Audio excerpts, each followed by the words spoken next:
All right, here's a tell me pass a story, which is very interesting. And this is a case of a woman with a control freak, and she refuses to really acknowledge that. So, my man refused to get counseling. Dear Pastor, I'm a 29-year-old woman. I've been a Christian for was 10 years old. I'm active in my church. I teach Sunday school. I sing to the choir.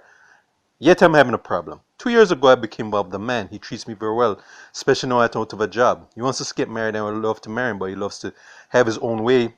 Red flags right there, but let's continue. I love to get married in my church, but he doesn't care where we get married. It could be under Chief Father cares. He's 10 years older than I am, but that's not a problem.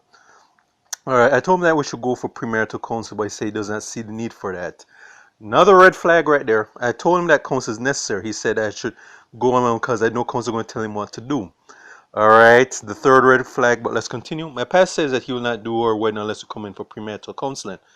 I'm concerned because I really want my pastor to do our wedding. We are supposed to have 4 sessions of premarital counseling.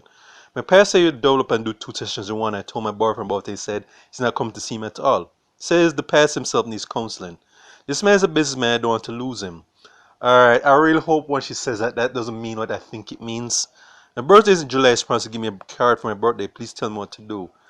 All right, the pastor is basically saying that but it's saying that yeah, there are some troubled waters ahead though. That what this guy say is indicated that this guy is a control freak. That means that this guy basically is a very arrogant and obviously a very controlling person. When he said that he loves to have his own way, that means that is my way or the highway. And if you don't really if you don't do things the way I want to do it, yeah, we're gonna have problems.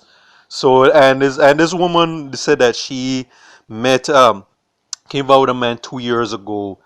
All right, and the thing is that in my opinion, 2 years in a relationship is too early for getting to get married. Cause I'm sure she thought, okay, this guy is well off, this guy is financially successful. When she says, okay, what's the word said that?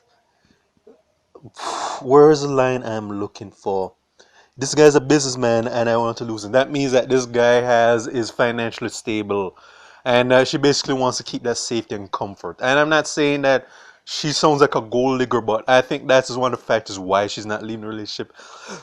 And the thing is, people you need to be very careful of that. Yeah, you could meet someone who's financially well together, but if that person's on some bullshit, no amount of materialistic things or any financial security is going to really insulate you from that person's deep flaws. All right, because the mistake that people keep making is that they think, okay, if the guy has a six-figure salary, the person that lives in a nice neighborhood, nice car, and so on, and living a life of luxury, that person of it is going to be like a fairy tale ending. Nah, nah, nah. So some of the most unhappiest and abusive relationships are with people who basically are sorry, give me a second. Who basically may have it together financially, superficially, but a lot of those relationships are very miserable because they think, oh, materialistic things and whatever benefits and amenities you pick up are substitutes for your happiness and peace of mind. And yeah, this woman is basically heading into troubled waters because I'm not going to say that this guy is going to be an abuser or something, but he sounds like he could be an abuser. 'Cause it could be a case where where if she challenges his ways, challenges him and says, yo, I don't want to do this or that. Yeah, who knows how far he might take it. Cause let's just say that I've read about types of people like this before. Like if you don't do things the way you want to do it, yeah, then you're going to then these people can you're going to see that people's dark side. And I'm not going to say that he's going to be, cause I think if you remember the movie Sleep with the Enemy, where Julia Roberts' character had a very abusive husband, Martin, I think his name was. He was basically like that. He was a perfectionist. He basically was very controlling. And if Julia Roberts' character did not do things the way he wanted to do, that yeah, he pretty much went upside her head. And if you remember the Russell Platter movie, she basically at the point where she had to like fake her own death to get away from this guy, because of how much of violently dangerous this man it was. And it's so, and I'm not saying this businessman is going to probably put hands on her, but I wouldn't be surprised if it becomes a case where if he, in his mind, she flies past the place like she doesn't toe the line and do what he wants to do. Yeah, he might say, hey, you know what? I might go old school, and when I say old school, like in certain cultures back in the days where men basically got physical against their women if they flew past the place and didn't quote unquote respect them.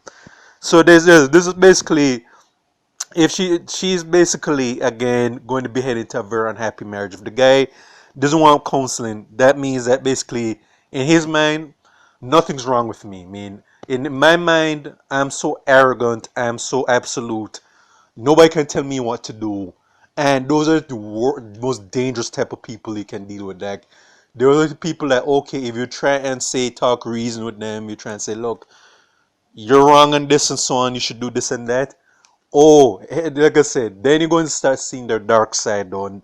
Alright, those are people that are quick to like go upside their head if you dare try and tell them or correct them and so on. Yeah, this sounds like that type of man, and that is the type of person you don't marry. But knowing this woman, she'll probably ignore these signs, these very clear signs that this guy, she's going to be having a very unhappy marriage if you choose to go through with him, despite all the warning signs that he's showing.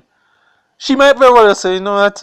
Yeah, this guy. I'm just going to overlook that. I'm just going to look at the fact that this guy is financially stable and most likely will be footing the bill for me. Because I'm pretty sure in her mind is that, okay, this guy's a sugar daddy. And she figures that, okay, whatever emotional and most likely physical abuse this guy is going to dole out to me, all of that is worth it to me. Unless I get, as long as I get to as long as I get to live comfortably, despite how this guy treats you. So that's how this is likely going to end, though, because like it's likely if she says that, hey, if I don't have no sense to like leave the situation, she's not going. There are troubled waters ahead, and usually when you have that type of person who's that controlling, arrogant, and dismissive, like I said, those are very dangerous people you want to be around. Trust me on that. So all right, so this is basically all I have to say. So this is for State of Jamaica and the Caribbean. Check out my YouTube pages, Miles Guzman, Miles Productions, Real Thoughts of Miles. Peace out.